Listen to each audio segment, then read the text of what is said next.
in response to high BP and or very much sodium ion concentration in blood along with fluid water, starts synthesizing a hormone known as ANF. known as which hormone? ANF. देखो मैं हम लोग क्या बात कर रहे हैं? हम लोग बात कर रहे हैं heart as a endocrine tissue. तो हार्ट में जो एट्रियल चैम्बर है उसके अंदर जो कैपिलरीज है, वो capillary in response to high BP, और हाई बीपी कब होगा? जब ब्लड में ज़्यादा वाटर होगा, ब्लड में ज़्यादा सोडियम एंड हाई बीपी कब होगा बेटा? हम लोग क्या बात कर रहे हैं? Heart as a endocrine tissue in response to high BP और in response to large blood volume having more sodium ion. तो large blood volume having more sodium ion या हाई बीपी, बात एक ही हुआ। जब ब्लड का वॉल्यूम ज़्यादा होगा तो बीपी अपने आप ज़्यादा होगा। तो जब बीपी बढ़ता है तो उसके रिस्पॉन्स में coronary capillaries of atrial chamber start synthesizing a hormone known as ANF, जिसका फुल फॉर्म है एट्रियल नाइट्री यूरेटिक फैक्टर। क्या फुल फॉर्म है? Atrial natriuretic factor. अब ये एएनएफ काम क्या करता है? तो एएनएफ वर्क अगेंस्ट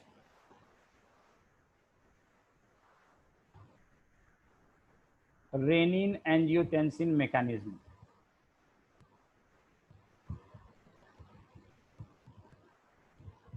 अब याद है ना रेनिन एंजियोटेंसिन मैकेनिज्म? बताया था रास रेनिन एंजियोटेंसिन एल्डोस्टेरोन सिस्टम। वो क्या करता है? आपको याद होगा एल्डोस्टेरोन, ये बेसिकली एल्डोस्टेरोन के अगेंस्ट वर्क करता है। एल्डोस्टेरोन का काम क्या है? डीसीपी और कलेक्टिंग डक्ट से वाटर को और सोडियम आयन को रीएब्जॉर्ब करना और पोटेशियम और फॉस्फेट को सेक्रेट करना। अब ये इसके अगेंस्ट काम करेगा। तो ये डीसीपी से और कलेक्टिंग डक्ट से क्या वाटर और सोडियम आयन को रीएब्जॉर्ब होने देगा या उसमें पोटेशियम और फॉस्फेट को सेक्रेट होने देगा? नहीं होने देगा। इट वर्क अगेंस्ट द रास मैकेनिज्म। रास याद है ना? रास रेनिन एंजियोटेंसिन बेसिकली मैकेनिज्म का is a short form of रास, एंड रास stand for renin angiotensin aldosterone system. अब तो ये रास के अगेंस्ट रेनिन एंजियोटेंसिन के अगेंस्ट वर्क करता है, और जब इसके अगेंस्ट वर्क करेगा तो क्या होगा? सोडियम और वाटर का रीएब्जॉर्प्शन नहीं होगा। एंजियोटेंसिन के अगेंस्ट वर्क करेगा तो बीपी को कम करेगा। याद है ना? तो एंजियोटेंसिन का काम क्या है? ब्लड प्रेशर को बढ़ाना, एंजियोटेंसिन 2 का। एल्डोस्टेरोन का काम क्या है? सोडियम और वाटर को रीएब्जॉर्ब कराना, और जब सोडियम और वाटर रीएब्जॉर्ब होगा तो बीपी बढ़ेगा। तो in fact ANF work against the angiotensin and aldosterone, and in turn it causes decreasing in BP. तो एएनएफ रिलीज किसके? स्टिमुलस क्या है एएनएफ के लिए? High BP. और इसका रिजल्ट क्या है? Lowering of BP. What is the function of ANF? तो ANF actually by this means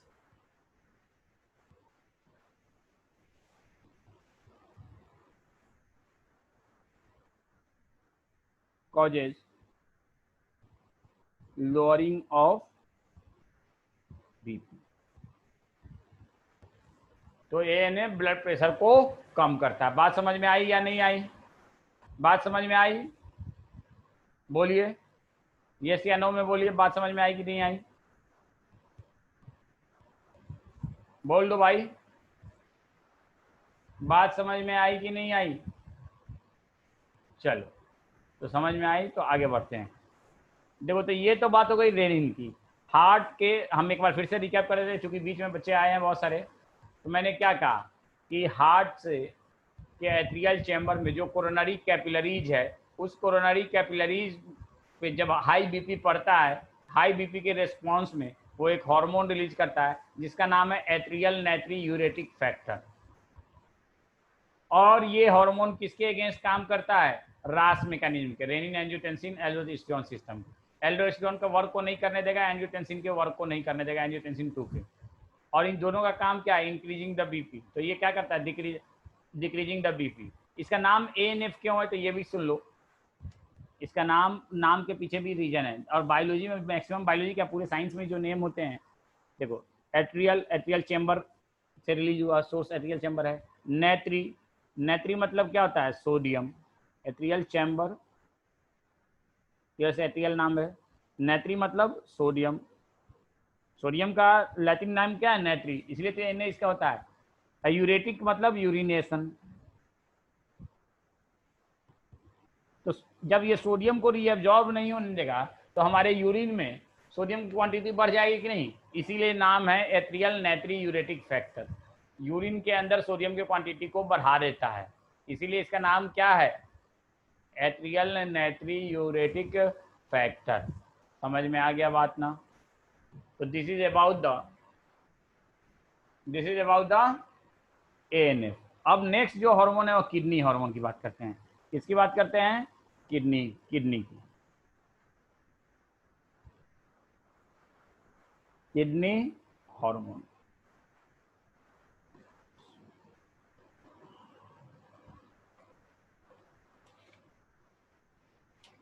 kidney से कौन कौन से हार्मोन सिंथेसिस एंड रिलीज होते हैं बताइएगा आप लोग। एक तो रेनिन हो गया, दूसरा एरिथ्रोपोएटिन हो जाएगा, ठीक है ना। एक तो रेनिन हो जाएगा, दूसरा क्या हो जाएगा, एरिथ्रोपोएटिन।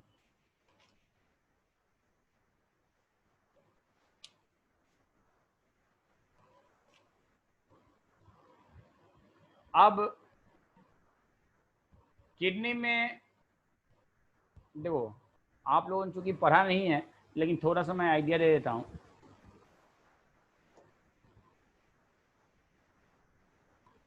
एक टर्म होता है जे जी सेल्स, इसका फुल फॉर्म होता है juxta.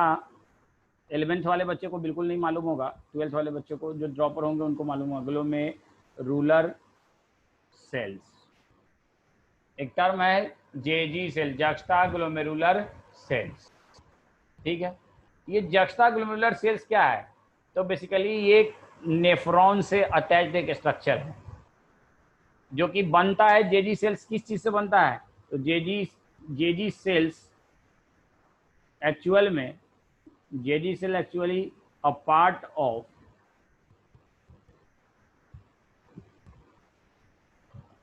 Jazzy apparatus.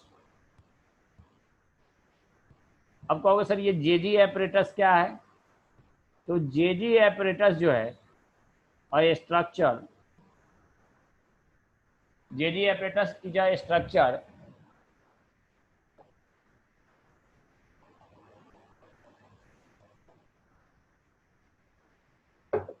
formed by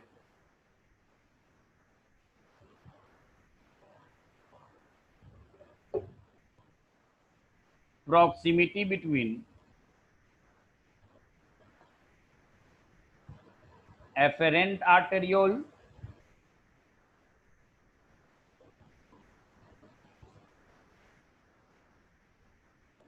and DCT.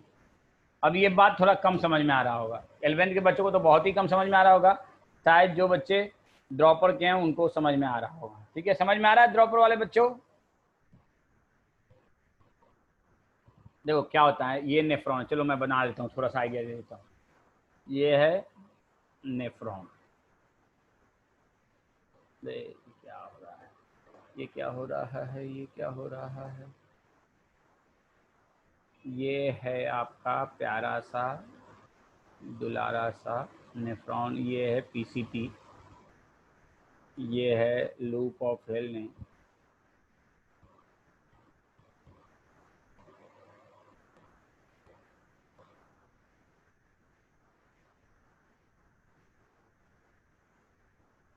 ये है डीसीटी, ये है collecting duct.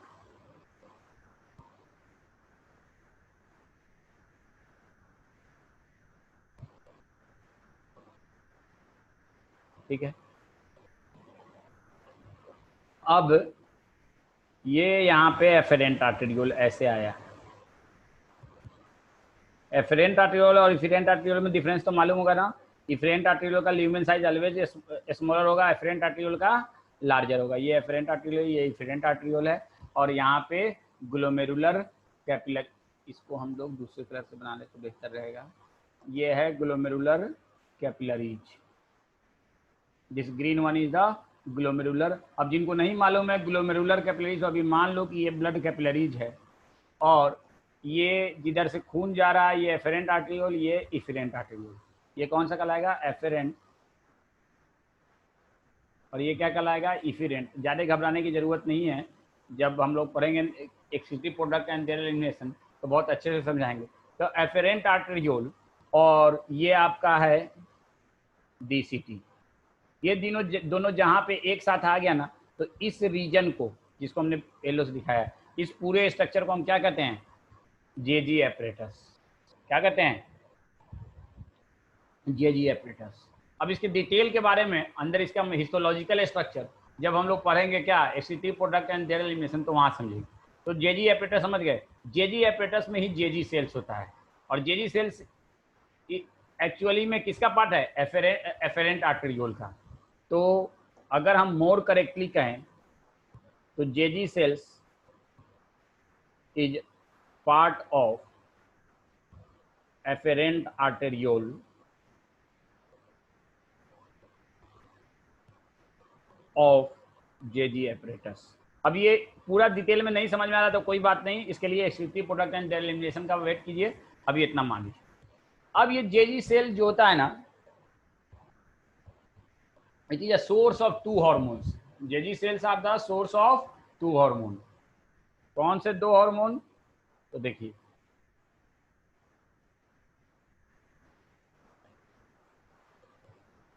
In response to less oxygen in blood, और लेस ऑक्सीजन इन ब्लड हो तो उसके लिए क्या टर्म इस्तेमाल करते हैं?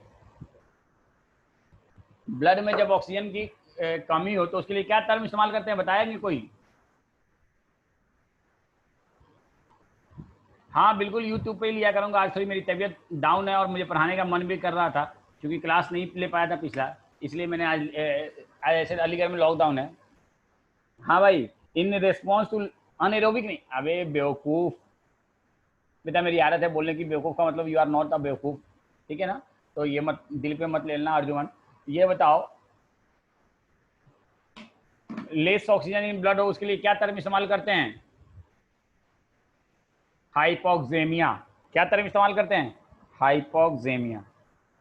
इन response to less oxygen in blood, और उसके लिए लेस ऑक्सीजन इन ब्लड के लिए क्या टर्म इस्तेमाल करते हैं? Hypoxemia. JG cell synthesize and release a hormone known as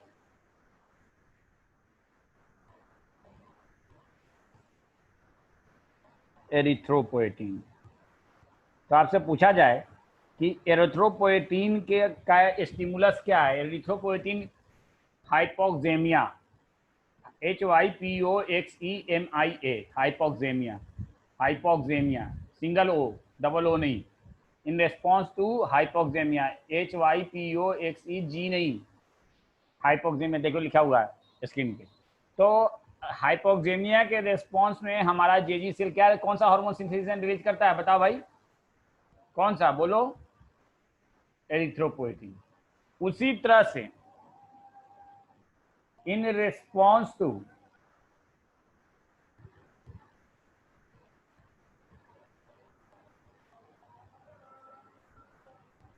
less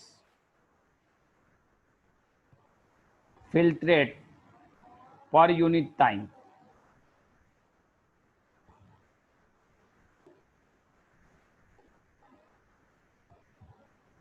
in nephron, in response to less filtrate per unit time in nephron, JG cell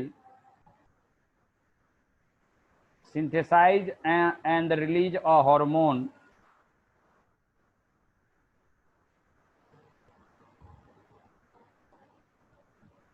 known as renin, single N, double N हो जाएगा तो rennin क्या हो जाएगा? Enzyme हो जाएगा।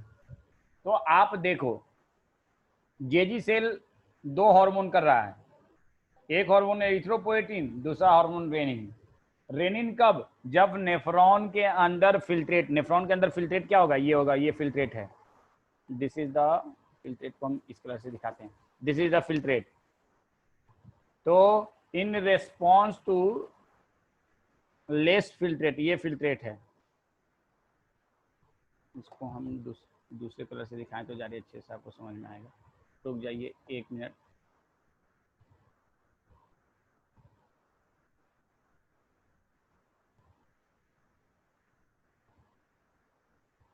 ये देखो, ये पिंक कलर जो है ये क्या है, फिल्ट्रेट है।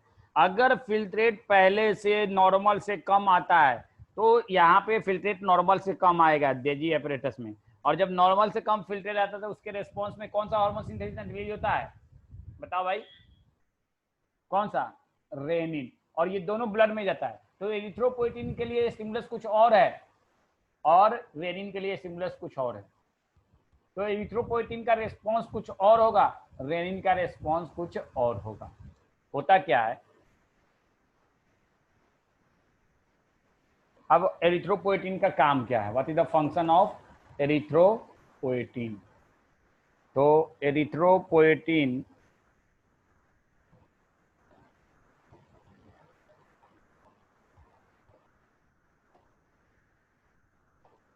Stimulate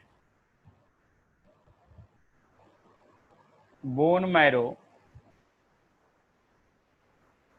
for more RBC production. समझ में आया? For more RBC, erythropoietin stimulate bone marrow for more RBC production. Afifa Rizwan समझ में आ रहा है बेटा कुछ? एरिथ्रोपोएटिन का काम क्या है, बोन मैरो को स्टिमुलेट करता है आरबीसी प्रोडक्शन में, और जब आरबीसी का प्रोडक्शन बढ़ेगा तो अपने आप ब्लड में ऑक्सीजन का कंटेंट बढ़ जाएगा। क्यों? क्योंकि ऑक्सीजन का कंटेंट, जो ऑक्सीजन वो कौन कैरी करता है ब्लड में, आरबीसी मेनली, ठीक है ना। तो जब ब्लड में आरबीसी का कंटेंट बढ़ेगा तो ऑक्सीजन का कंसंट्रेशन बढ़ जाएगा कि नहीं। तो लेस ऑक्सीजन के रिस्पॉन्स में क्या हुआ, आरबीसी का सिंथेसिस होना शुरू हुआ।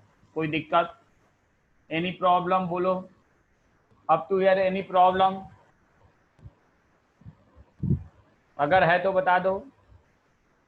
चलिए नेक्स्ट बात करते हैं हम लोग रेनिन। तो रेनिन काम क्या करता है, देखो इसके बारे में फंक्शन में पहले ही बता रखा है, लेकिन एक बार फिर से बता देता हूँ रेनिन का। देखो क्या होता है,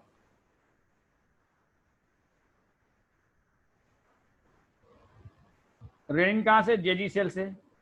जेजी सेल ने क्या किया,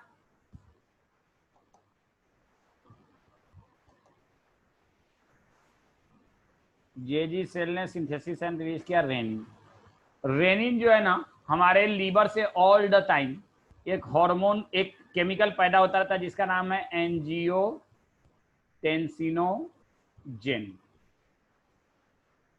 उस पर वर्क करता है। रेनिन कहाँ से, जेजी सेल से। और ये किस पे, ये एक हमारे ब्लड में ऑल द टाइम एक प्रोटीन है जिसका नाम है एंजियोटेंसिनोजेन। ये कहाँ से आता है, तो ये आता है लीवर से। ये कहाँ से आता है, तो लीवर से। ये कहाँ, JG cell is a part of kidney, ठीक है। अब रेनिन क्या करता है, एंजियोटेंसिनोजेन को कन्वर्ट कर देता है एंजियोटेंसिन में। अब ये जो एंजियोटेंसिन है, इस पे हमारे लंग से एक एंजाइम रिलीज होता है जिसका नाम है एंजियोटेंसिन कन्वर्टिंग एंजाइम।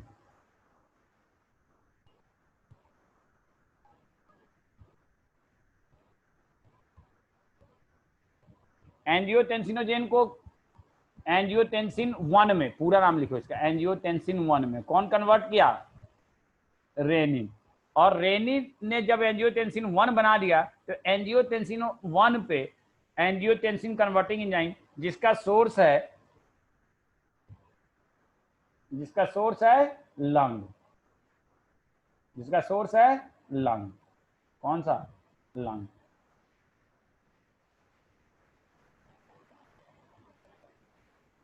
ठीक है, और लंग से रिलीज हुआ, और लंग ने क्या किया, एंजियोटेंसिन 2 में इसको चेंज कर दिया।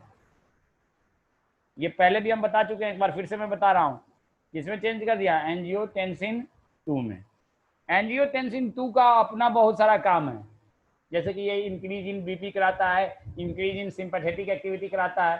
साथ साथ एंजियोटेंसिन 2 और क्या काम करता है, एंजियोटेंसिन 2 एड्रिनल कॉर्टेक्स पे वर्क करता है। किस पे वर्क करता है, एड्रिनल कॉर्टेक्स, याद होगा। और एड्रिनल कॉर्टेक्स से क्या रिलीज कराता है, बोलो, एड्रिनल कॉर्टेक्स से क्या रिलीज कराता है, एल्डोस्टेरोन। और एल्डोस्टेरोन क्या करता है, aldosterone work over DCT and causes reabsorption of, याद है ना, sodium and water plus secretion of potassium and phosphate, secretion of potassium and phosphate. कोई दिक्कत? तो इस तरह से रेनिन रेनिन एक्चुअली क्या करता है, जब एल्डोस्टेरोन का लेवल ब्लड में बढ़ेगा, एंजियोटेंसिन होगा तो क्या होगा, बीपी हमारा क्या होगा, बढ़ेगा कि नहीं बढ़ेगा, बीपी क्या होगा, बढ़ेगा कि नहीं बढ़ेगा, बोलो भाई। तो एक्चुअल में रेनिन का वर्क क्या है, इट हेल्प इन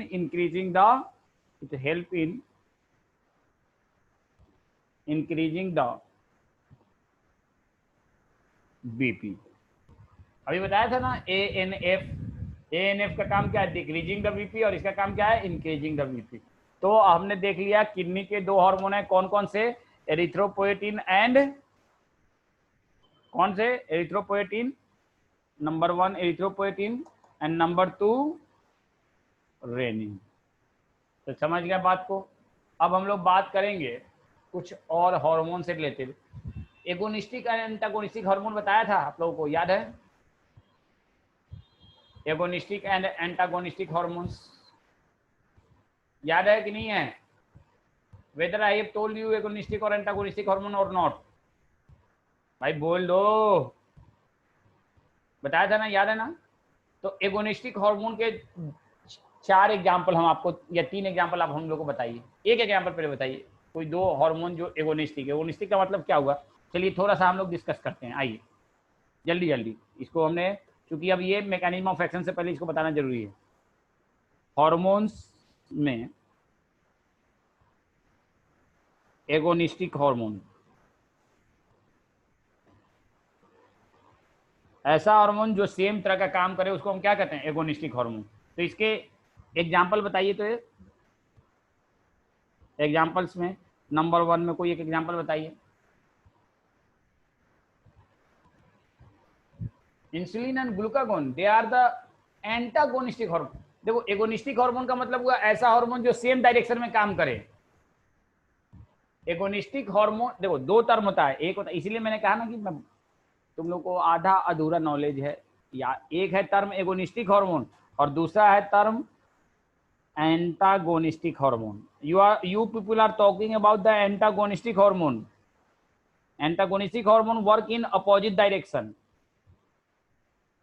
जैसे कि आप सबने एग्जांपल्स में अभी आपने बताया, मैं लिख दे रहा हूं, इंसुलिन एंड ग्लूकागोन, एक एग्जांपल बताया, रुक जाओ एक मिनट, इसका एग्जांपल क्या बताया, इंसुलिन एंड ग्लूकागोन, एक ग्लूकोज के लेवल को बढ़ाता है, दूसरा कम करता है। दूसरा आपने लिखा पाराथायरॉयड एंड कैल्सिटोनिन, एक कैल्शियम के लेवल को बढ़ाता है, एक कैल्शियम के लेवल को कम करता है। और कोई बताइए, एंटागोनिस्टिक हार्मोन के दूसरा एग्जांपल बताइए, पहले एंटागोनिस्टिक का बताओ मुझे,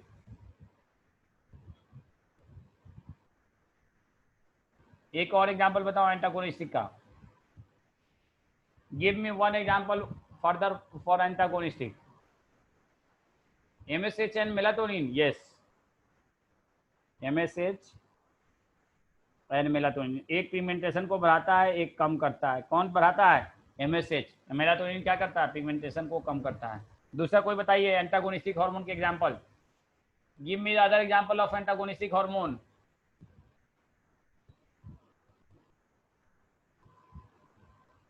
एनी मोर एग्जांपल? क्या थाइरोकैल्सिटोनिन? क्या? दो हार्मोन बताना पड़ेगा ना एक साथ कि दोनों एक दूसरे के अपोजिट काम करें। आप सबको अभी अभी तो बताया है, ANF and aldosterone. ANF and aldosterone, ठीक है ना? They are the antagonistic hormone. Insulin क्या करता है? ब्लड ग्लूकोज के लेवल को कम करता है। कॉर्टिसोल क्या करता है? ब्लड ग्लूकोज के लेवल को बढ़ाता है। तो ये सारूसी you are right, insulin and cortisol, yes.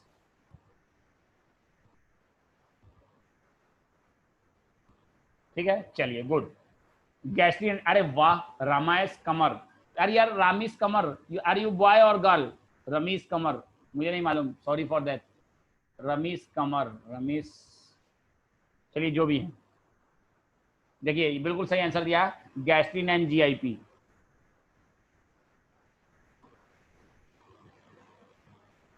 बिल्कुल सही है। जीआईपी का दूसरा नाम क्या है? इंटेरोगैस्ट्रॉन। इंटेरोगैस्ट्रॉन, ठीक है, कोई दिक्कत?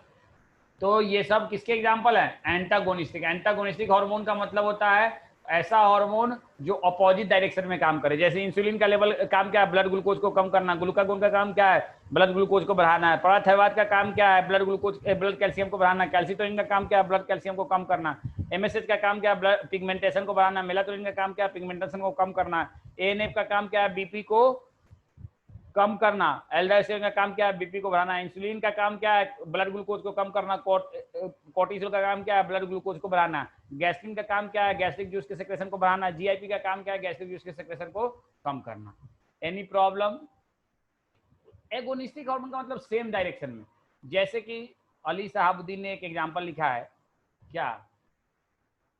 इंसुलिन एंड थायराइड, ये एगोनिस्टिक है। इंसुलिन एंड थायराइड, थायराइड क्या करता है? ब्लड ग्लूकोज को बढ़ाता है या कम करता है? बेटा थायराइड जो है ना, ब्लड ग्लूकोज को बढ़ाता है, कार्बोहाइड्रेट के बड़े मॉलिक्यूल को, ग्लाइकोजन को तोड़ता है। तो they are the agonistic hormones. और ब्लड ग्लूकोज लेवल को कौन कौन बढ़ाता है? तो ब्लड ग्लूकोज लेवल को बढ़ाता है ग्लूकागोन। और कौन बढ़ाता है? कॉर्टिसोल। और कौन बढ़ाता है बताओ? एड्रिनालिन। और कौन बढ़ाता है? Growth hormone,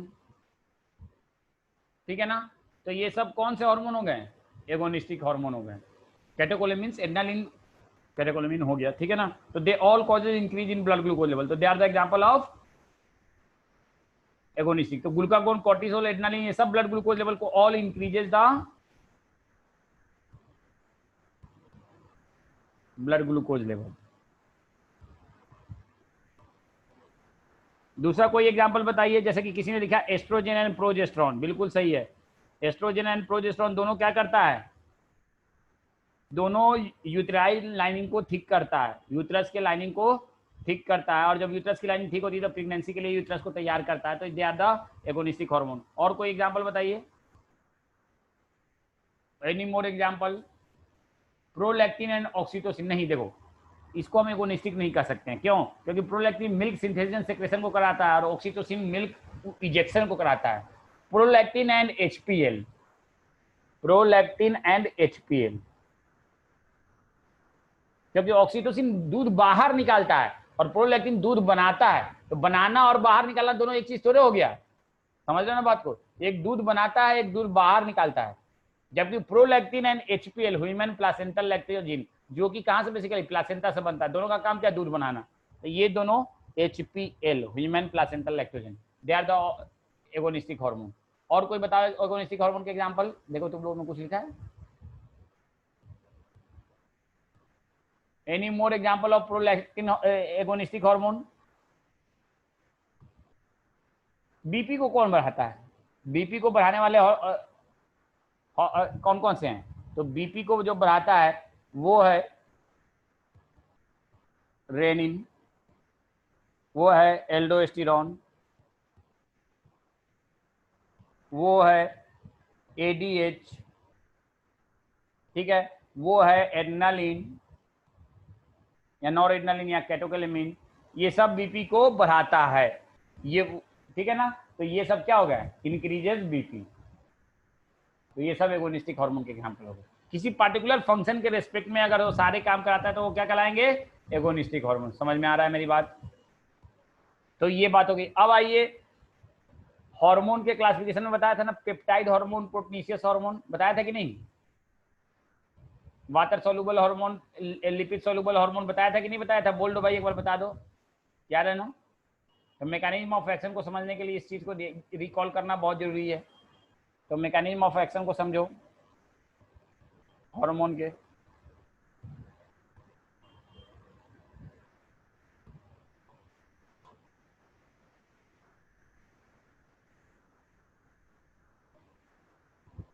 mechanism of hormone action,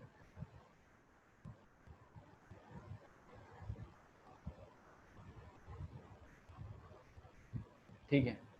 इसको समझने के लिए आपको पहले ये याद रखना होगा वाटर सोलुबल हार्मोन्स कौन से हैं और फैट सोलुबल हार्मोन्स कौन से हैं। तो वाटर सोलुबल हार्मोन्स होते हैं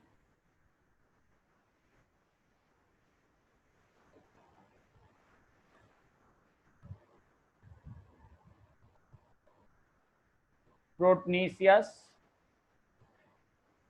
ऑब्लिक प्रोटीनियस ऑब्लिक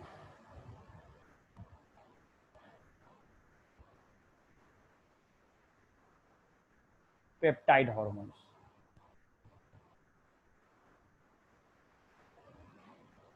अब कौन कौन से हार्मोन प्रोटीनियस हैं ये याद है आप लोगों को? याद मैं पूरा लिस्ट लिख दूं कि कौन कौन से हार्मोन प्रोटीनियस हैं, ये आप लोग को मालूम है या मैं पूरा लिस्ट लिख दूं? बोलो, लिख देता हूं। देखो कौन कौन से प्रोटीनियस हार्मोन। तो point number hypothalamic hormone, hypothalamus से जितने भी हार्मोन रिलीज होते हैं ना, hypothalamic hormone accept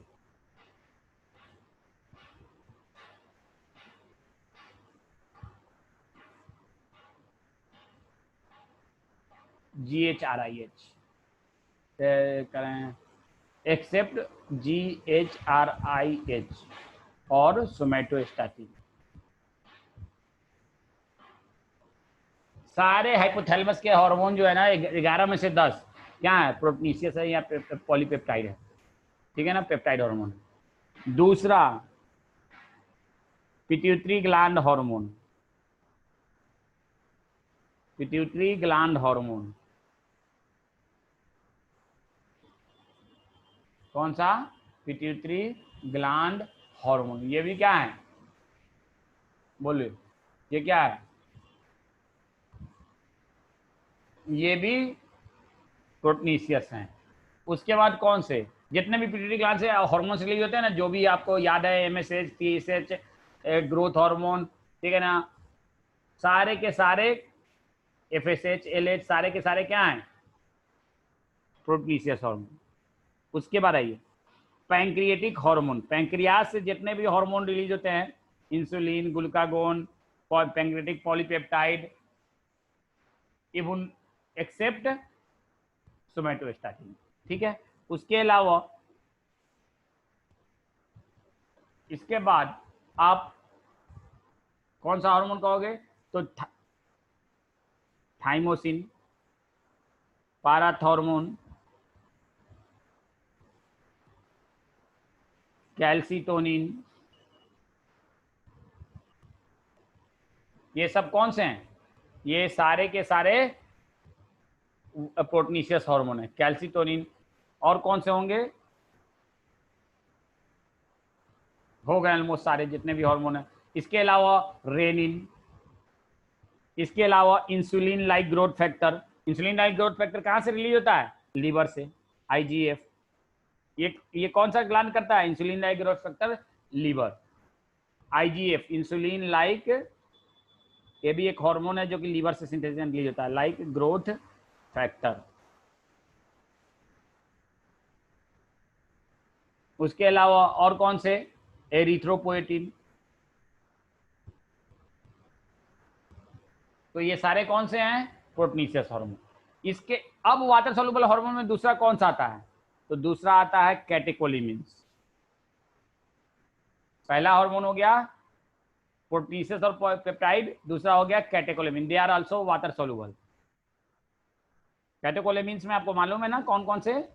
epinephrine and norepinephrine. तो ये दोनों वाटर सॉल्युबल।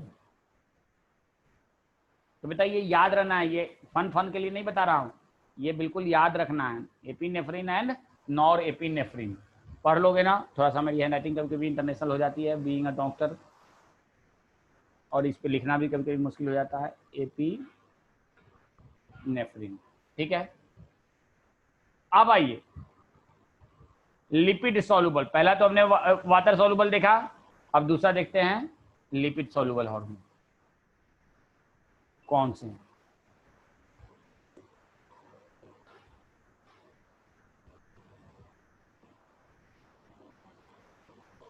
बोलो भाई।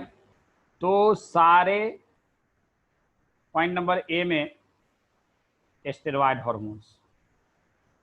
स्टेरॉयड हार्मोन्स कौन कौन से होते हैं? बोलो कौन कौन से होते हैं स्टेरॉयड हार्मोन, बताओ। प्रोटीनियस हार्मोन में एक दो नाम और मुझे अभी याद आया है, तो मैं वो भी लिख दे रहा हूं।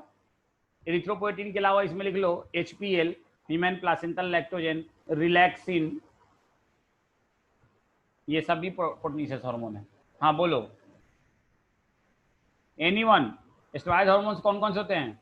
सेक्स हार्मोन, इसके अलावा और स्टेरॉयड हार्मोन के लिए आपको 3 नाम याद रखना है, 3 सब कैटेगरी। क्या?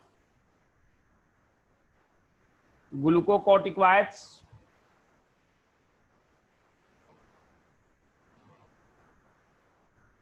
Mineralocorticoids, gonadocorticoids. देखो ग्लूकोकॉर्टिकॉइड्स किससे? जोना एडनल कॉर्टेक्स के जो हार्मोन्स हैं सारे के सारे, ठीक है ना। तो मिनरेलोकॉर्टिकॉइड जोना ग्लोमेरुलोसा से या जोना फास्किकुलोसा से? जोना ग्लोमेरुलोसा से मिनरेलोकॉर्टिकॉइड, जोना फास्किकुलोसा से ग्लूकोकॉर्टिकॉइड, और जोना रेटिकुलोसा से गोनाडोकॉर्टिकॉइड। ग्लूकोकॉर्टिकॉइड में प्रिंसिपल कौन सा है? कॉर्टिसोल। मिनरेलोकॉर्टिकॉइड में कौन सा? एल्डोस्टेरोन। और इसमें आपको यहाँ पे गोनाडोकॉर्टिकॉइड्स में एस्ट्रोजेन, टेस्टोस्टेरोन, और इसके अलावा यहाँ पे हम एड्रिनल कॉर्टेक्स जानबूझ के नहीं लिख रहे हैं, नहीं तो फिर यहाँ पे हम प्रोजेस्टेरोन नहीं लिख पाएंगे। क्या नहीं लिख पाएंगे? Progesterone. FSHLH, who have written this? RUC, you must need some improvement. RUC, FSHLH are the pituitary gland hormone and they are the proteinaceous hormone. RUC, FSH and LH are proteinaceous hormone. Testosterone, progesterone. क्योंकि progesterone लिखना है इसलिए हम यहाँ पे ये नहीं लिख रहे हैं। क्या नहीं लिख रहे हैं? Adrenal cortex. गोनाडो को मतलब गोनाड से जो रिलीज हो। किससे रिलीज हो? गोनाड से जो रिलीज हो उसको हम क्या कहते हैं? गोनाडोकॉर्टिकॉइड्स।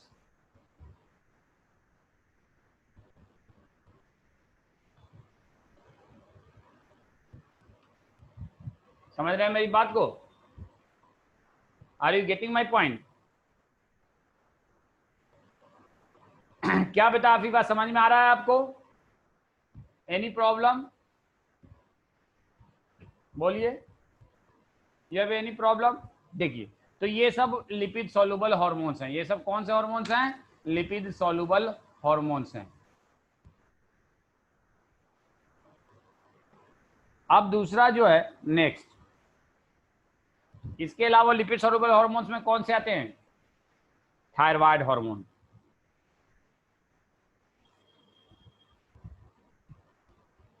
T3 है एंड T4। इसके अलावा और कौन से आते हैं? एंड मेलाटोनिन, ठीक है। अब देखिए मैकेनिज्म आपको याद होगा शुरू में ही कि हार्मोन ऑलवेज एक्ट थ्रू, एक बात मैंने लिखा था फिर से मैं लिख रहा हूं, hormone always act through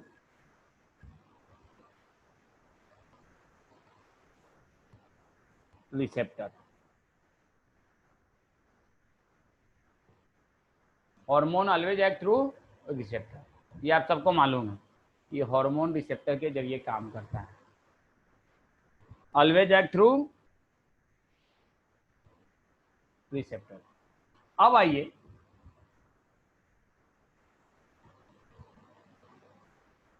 receptor of hormone present over the cell membrane. Receptor, receptor समझते हो ना, जहाँ रिसीविंग स्ट्रक्चर, जहाँ पे हार्मोन, जो हार्मोन को रिसीव करने वाला स्ट्रक्चर है उसको रिसेप्टर कहेंगे। Receptor for hormone either present over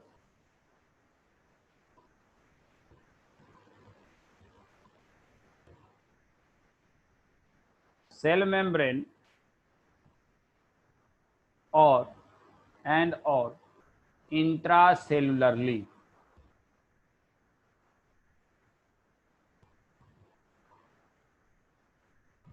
इंट्रासेलुलरली, cell के अंदर, या तो सेल मेम्ब्रेन पे होगा या इंट्रासेलुलर। इंट्रासेलुलरली कहाँ पे? साइटोप्लाज्म में या न्यूक्लियस में। अब देखो यहाँ पे मैं तीन डायग्राम, न्यूक्लियस में रिसेप्टर कहाँ पे हो जाएगा? सेल मेम्ब्रेन में और साइटोप्लाज्म या न्यूक्लियस में। अब देखो यहाँ पे मैं तीन स्ट्रक्चर, ये एक सेल है, ये एक सेल है, ये एक सेल है।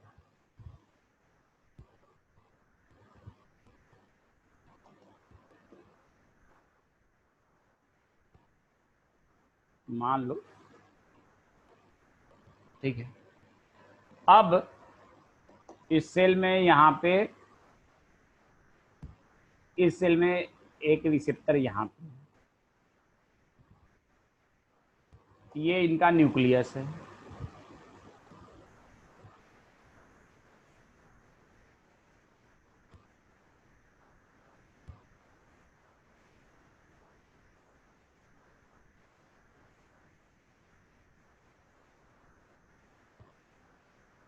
न्यूक्लियस में न्यूक्लियर पोर होता है, सबको मालूम है, तो ये न्यूक्लियर पोर बना दे रहा हूं मैं।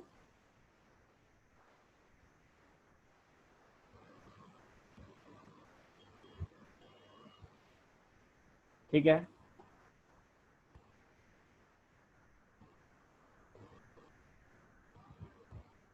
ये तीन सेल आपको दिख रहा है।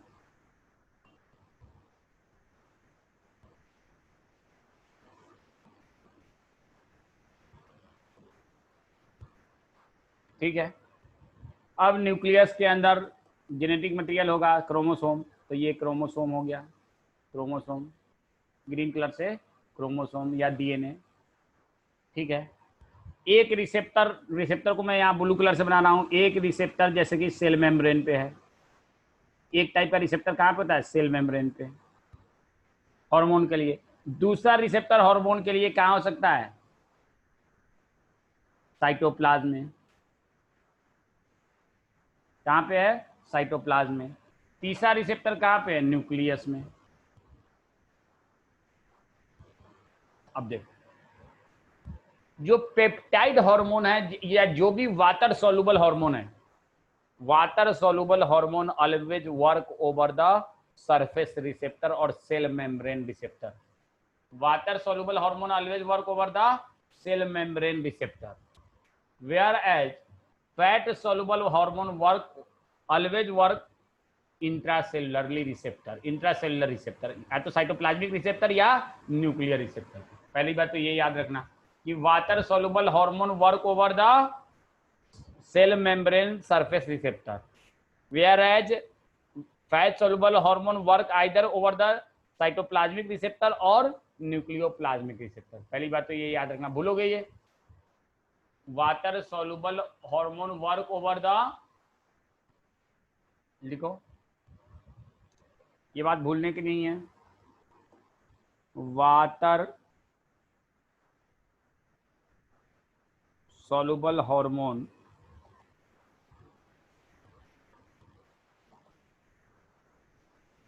ये क्या है, ऐसा हो रहा है भाई, एक सेकंड रुक जाओ, एक कलर से ये हो तो अच्छा लगेगा। Water soluble hormone always work over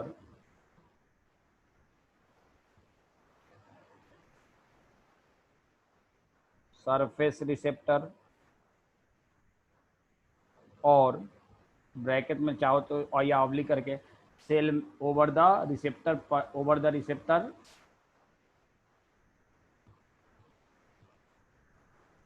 present on cell membrane. क्यों भाई? क्योंकि वाटर सोलुबल हार्मोन कभी भी सेल के अंदर घुस नहीं सकता है। क्यों नहीं घुस कर सकता है? क्यों नहीं घुस सकता है? उसकी वजह यह है कि ये लिपिड का बना होता है सेल मेम्ब्रेन, और लिपिड बाइलेयर को वाटर सोलुबल हार्मोन क्रॉस नहीं कर सकता है। तो एक बात तो ये याद रखना कि water soluble hormone always work over surface receptor and, और समझ में आया बात? ये बात समझ में आया? कहाँ पे वर्क करेगा? यहाँ पे ये है वाटर सोलुबल हार्मोन। लेकिन lipid soluble hormone work either over the cytoplasmic receptor और nucleoplasmic receptor, whereas lipid soluble hormone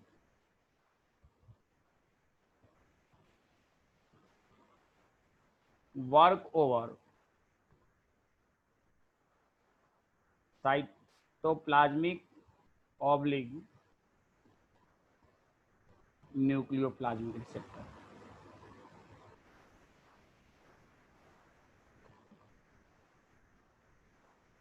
तो एक बात तो ये नहीं भूलना नहीं है, ये याद रहेगा।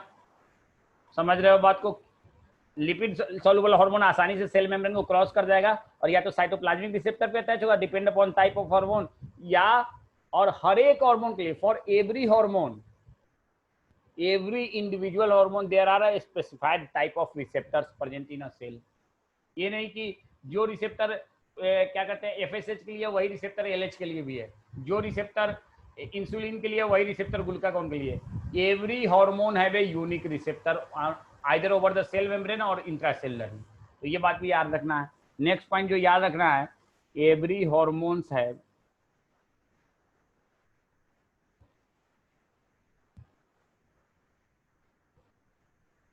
Unique receptor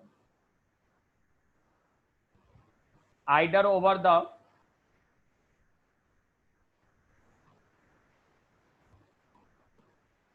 cell membrane or intracellularly. इंट्रासेलुलरली,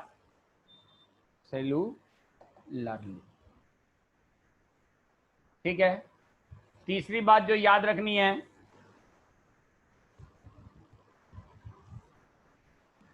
surface acting hormone जो सेल मेम्ब्रेन पे वर्क करता है, इसको कहते हैं surface acting hormone. Surface acting hormone work through, अब ये समझ में आगे आएगा, सेकेंड मैसेंजर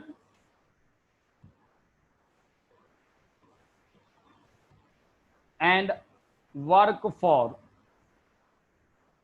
शॉर्ट ड्यूरेशन, कम टाइम के लिए, in compare to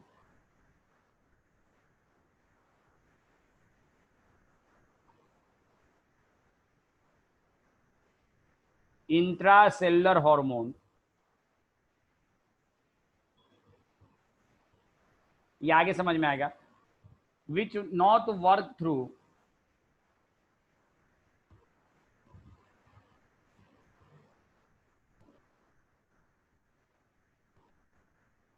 second messenger and work for longer duration relatively। अब ये बात आगे समझ में आएगा, ये लाइन आगे समझ में आएगा, work for longer duration relatively. यहां तक लिखो, ये बात ध्यान रखना है आपको।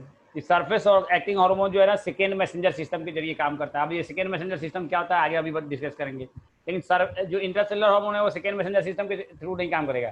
सरफेस एक्टिंग हार्मोन का ड्यूरेशन ऑफ एक्शन जो है वो कम होगा और इंट्रासेलुलर हार्मोन का रिलेटिवली मोर होगा। इस बात को समझने के लिए आपको एक डायग्राम मैं यहाँ बना रहा हूँ।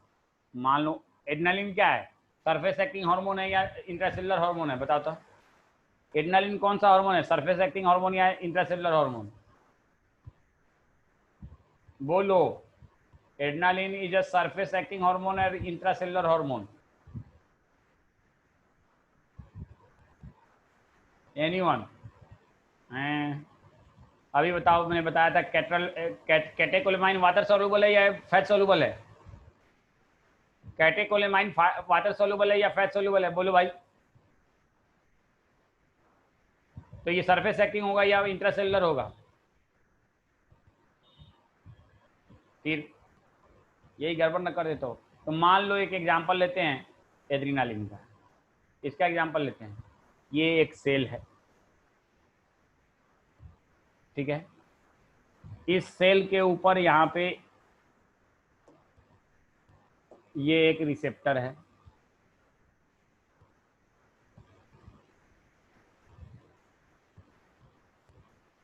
Surface receptor. और दिस रिसेप्टर इमेजिन कर लो, मान लो ये है एड्रेनालिन के लिए। मान लो ये रिसेप्टर किसके लिए है? ये हार्मोन है जिसका नाम है एड्रेनालिन। क्या नाम है इसका? एड्रेनालिन। मान लो ये एड्रेनालिन का एक मॉलिक्यूल है।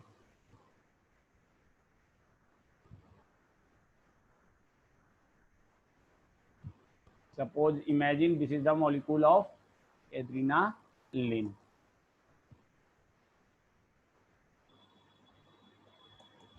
ये एड्रेनालिन है मान। तो हर एक देखो जो रिसेप्टर होता है ना, इस रिसेप्टर के दो कंपोनेंट्स हैं, एक सर एक्स्ट्रा सेलुलर कंपोनेंट, दूसरा इसका इसी का अंदर में ये कंपोनेंट होता है, ये इंट्रासेलुलर कंपोनेंट कहलाता है। तो जो सरफेस एक्टिंग हार्मोन है ना, इसके दो कंपोनेंट हैं, extra cellular component and intra. ये extra cellular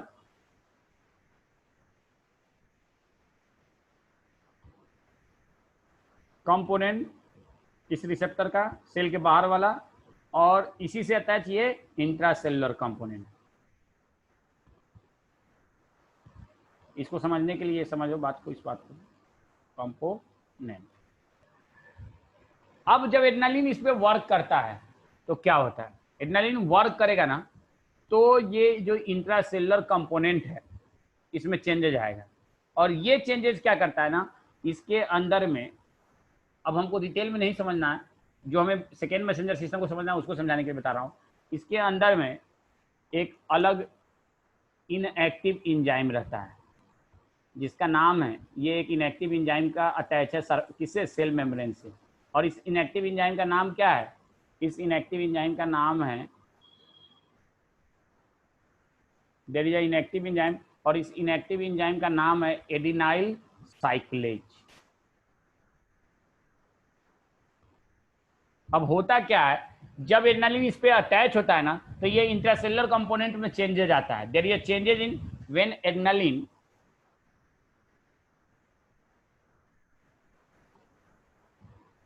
attach with its receptor,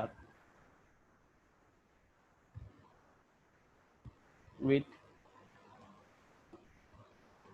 its receptor, it causes changes in intracellular domain।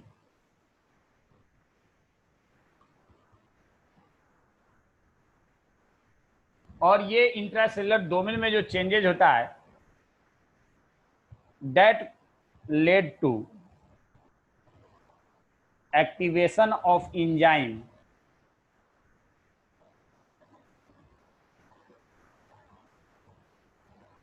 Adenylyl cyclase. देखो एडिनाइल साइक्लेज जो सेल मेम्ब्रेन से अटैच है, ये जो इंजाइम है, ये जो एडिनाइल साइक्लेज अटैच है, ये इनएक्टिव फॉर्म में था। और जैसे ही इंट्रासेलुलर कंपोनेंट एक्टिव हुआ एड्रेनालिन की वजह से इत क्या किया, ये एड्रेनाइल साइक्लेज को एक्टिव फॉर्म में चेंज कर दिया। किसको चेंज कर दिया, एक्टिव फॉर्म में।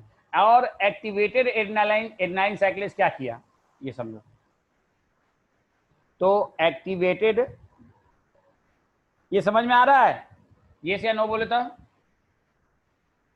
ये या नो बोलो, समझ में आ रहा है। इंट्रासेलुलर कंपोनेंट में चेंज हुआ, उसने एडिनाइल साइक्लेज को एक्टिवेट किया। Activated adenylyl साइक्लेज causes conversion of ATP into CAMP, cyclic adenosine monophosphate, causes conversion of ATP into cyclic adenosine monophosphate। अब ये cyclic adenosine mono CAMP is a short form of cyclic adenosine monophosphate। अब ये cyclic adenosine monophosphate क्या था, इसका full form मैं लिख देता हूं, साइक्लिक एडिनोसिन मोनोफॉस्फेट।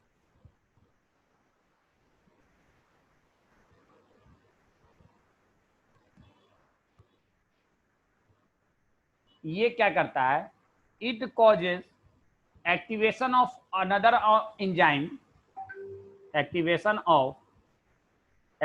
और फॉस्फोराइलेशन ऑफ, इसको आप मोटा मोटी समझो एक्टिवेशन या उसमें फॉस्फेट अटैच कर देता है, phosphorylation of enzyme protein kinase.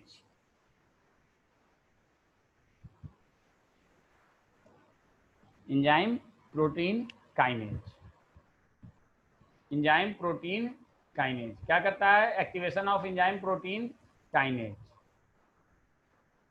ठीक है,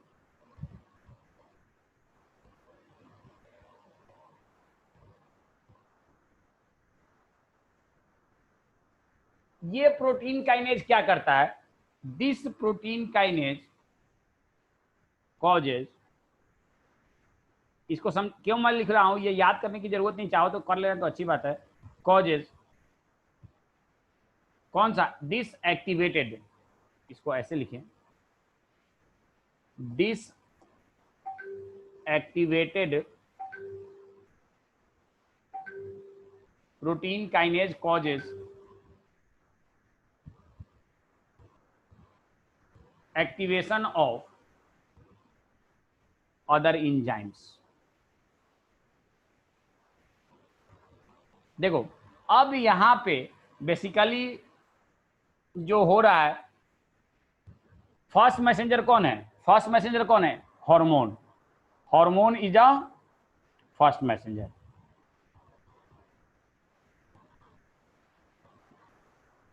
और इस हार्मोन की वजह से जो सेल के अंदर जो फर्स्ट चेंज आया वो क्या हुआ, प्रोडक्शन ऑफ CAMP। तो CAMP क्या है, सेकेंड मैसेंजर। CAMP क्या है, सेकेंड मैसेंजर। CAMP क्या है बेटा, सेकेंड मैसेंजर। समझ में आया ना। तो फर्स्ट मैसेंजर कौन सा हुआ, हार्मोन, सेकेंड मैसेंजर क्या हुआ, सेकेंड। इसी तरह से अलग अलग हार्मोन के केसेस में, किसी में CAMP, किसी में IP2, किसी में DAC, किसी में कैल्शियम, अलग अलग। तो सेकेंड पहले याद रख लेना आप लोग कि सेकेंड मैसेंजर के नाम, तो name of some second messenger.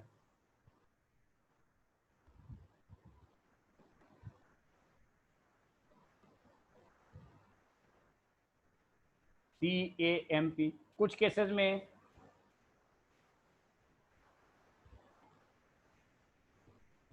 PIP2, phosphoinositol diphosphate, कुछ केसेस में DAG, डाई एकिल ग्लिसरॉल, नाम खाली याद रख लेना। कुछ केसेस में कैल्शियम। CAMP का फुल फॉर्म मालूम है, इसका मैं लिख दे रहा हूं, फॉस्फो इनोसिटॉल डाइफॉस्फेट। ये सब सेकेंड मैसेंजर है। नाम पूछ जाता, डायरेक्ट नाम पूछा था, which among the following is second messenger. Die एकिल glycerol, die एकिल glycerol, calcium.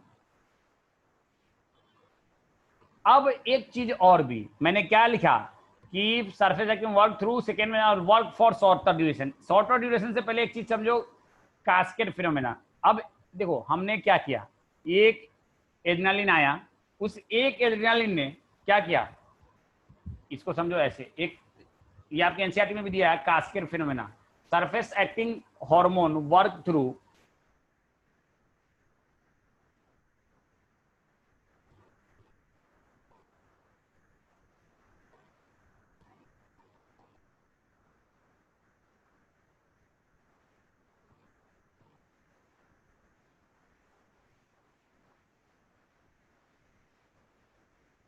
Cascade phenomena. अब ये कास्केड फिनोमेना क्या है, तो इसको समझने के लिए ऐसे समझो, one adrenaline causes activation of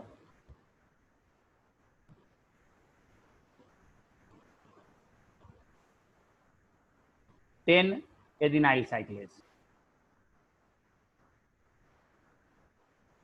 10 adenyl cyclase causes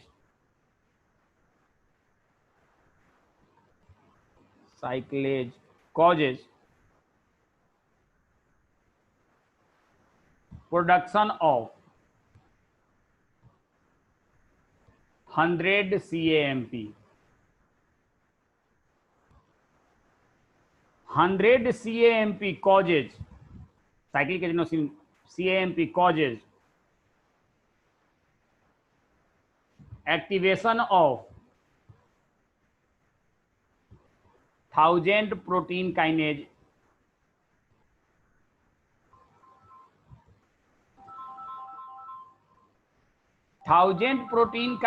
causes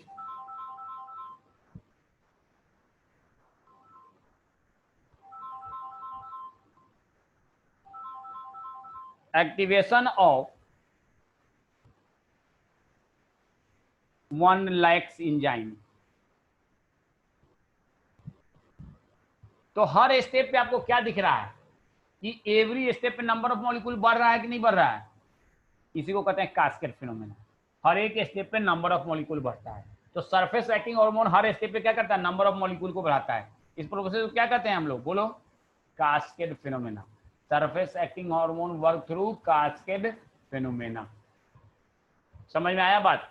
तो कास्केड फिनोमेना का मतलब हर एक स्टेप पे एम्पलीफिकेशन होना।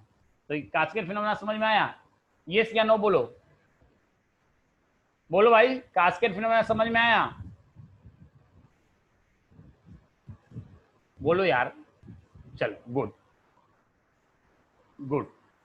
चलो, तो आप लोगों ने देखा। अब देखो क्या होता है ना, ये सब बहुत कम ड्यूरेशन के लिए होता है सरफेस एक्टिंग हार्मोन का। अगर अभी शॉर्टर ड्यूरेशन लॉन्गर ड्यूरेशन जब इंट्रासेलुलर हार्मोन का मैकेनिज्म ऑफ एक्शन समझाएंगे तब समझ में आएगा। तो आपको दो चीजें समझ में आई, एक तो सेकेंड मैसेंजर सिस्टम के थ्रू, और दूसरा सीट। हाँ, सीट भी मैं आज ही हो सकता है भेज दूंगा, आज भेज दूंगा इस चैप्टर का सीट। ठीक है, ओके, यहां तक समझ में आ गया। अब आइए mechanism of action of intracellular hormone. मान लो ये एक सेल है, इस सेल में ये आपका प्यारा सा एक न्यूक्लियस है।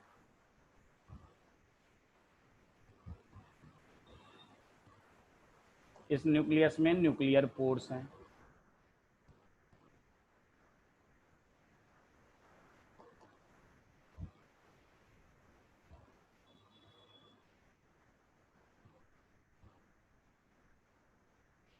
ये न्यूक्लियर पोर्स हैं।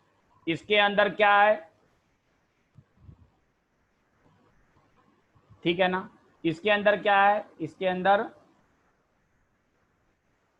ये आपका डीएनए है। एक डीएनए को हम बना रहे हैं।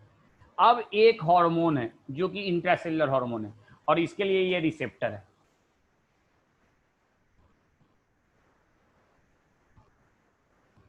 ये साइटोप्लाज्मिक रिसेप्टर है। मान लो इंट्रासेलुलर भी हो सकता है, साइटोप्लाज्मिक हो सकता है, न्यूक्लियर भी हो सकता है।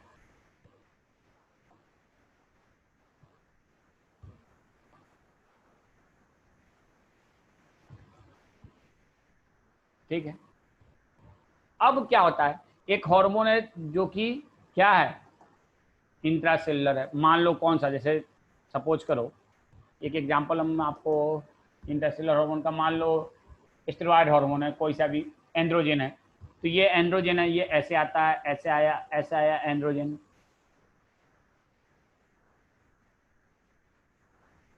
और अल्टीमेटली ये गया और ये एंड्रोजन है, एंड्रोजन अल्टीमेटली जाके इसमें फिट हो गया। जैसे एंड्रोजन इसमें फिट हुआ, इसका इधर वाला ये इंड, कौन सा इंड, ये इंड एक्टिवेट हो गया और ये hormone receptor, now it is known as, this entire structure is known as hormone receptor complex. ये इंटायर स्ट्रक्चर क्या कहलाएगा, this entire highlighted structure is known as, ये अच्छा नहीं दिख रहा है इसलिए इसको मैं,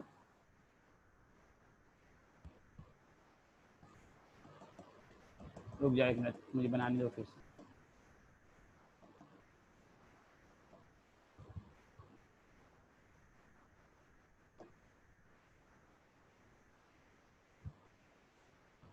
यहाँ पे ये आपका एंड्रोजन है, एंड्रोजन आके इसमें फिट हुआ।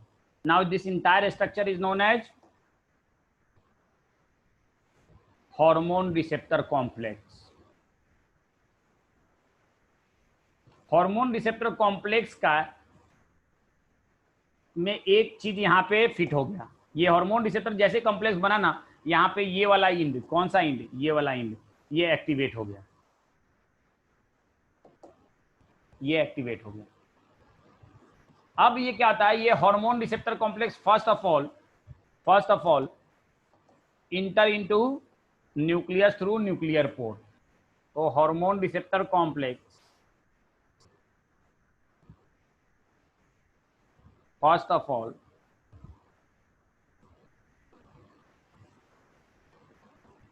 इंटर इनटू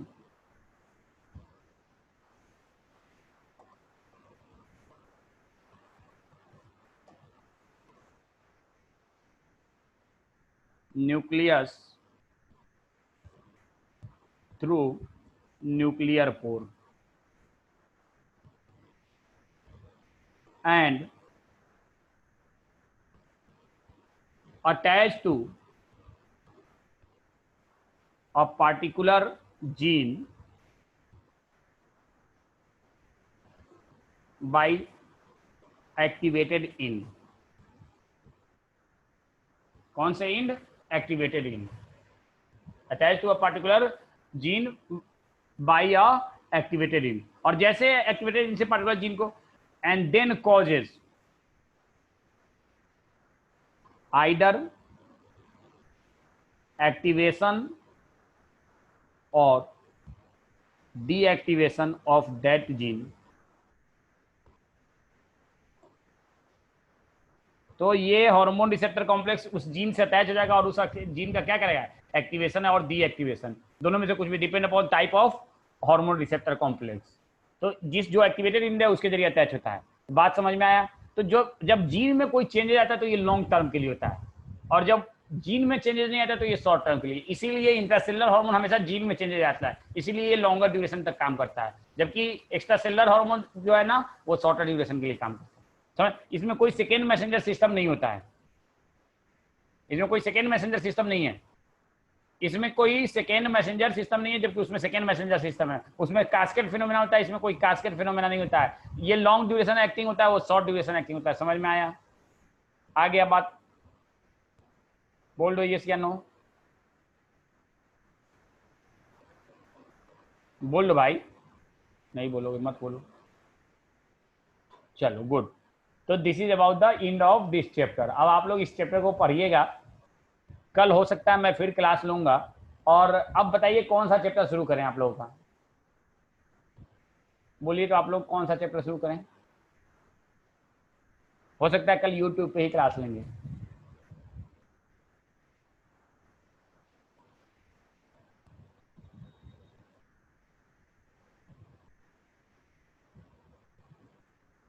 बोलिए भाई, सब लोग एग्री एनुअल कंट्रोल पे, चलिए तो उसी को शुरू कर देंगे, ठीक है। और जिन लोगों का भी एडमिशन नहीं हुआ है या फर्स्ट इंस्टॉलमेंट नहीं आया है वो लोग बराए मेहरबानी जमा करवाएं भाई, नहीं तो अदरवाइज अब क्लास जो है ना थोड़ा सा स्ट्रिक्ट हो जाएगा। कब तक फ्री में पढ़ाया जाएगा भाई, क्योंकि यहाँ भी खर्च लगता है बहुत पढ़ाने में, ठीक है ना। और मैं आज ही हो सकता है अगर हमारे देखता हूँ मिल जाता है तो, क्योंकि आज अलीगढ़ में लॉकडाउन है तो हमारे कंप्यूटर ऑपरेटर नहीं आए हैं, आज ही मैंने इसका केमिकल कंट्रोल एंड कोऑर्डिनेशन का और बायोमोलिक्यूल का तो अभी चैप्टर खत्म नहीं हुआ है, उसको बाद में हम कराएंगे, ठीक है। लेकिन सीट कर रहे हैं तो आप भेज देंगे सीट, हम कोई दिक्कत नहीं, सीट भेज देंगे। चलिए, this is all for end of today class. चलिए, ओके बाय।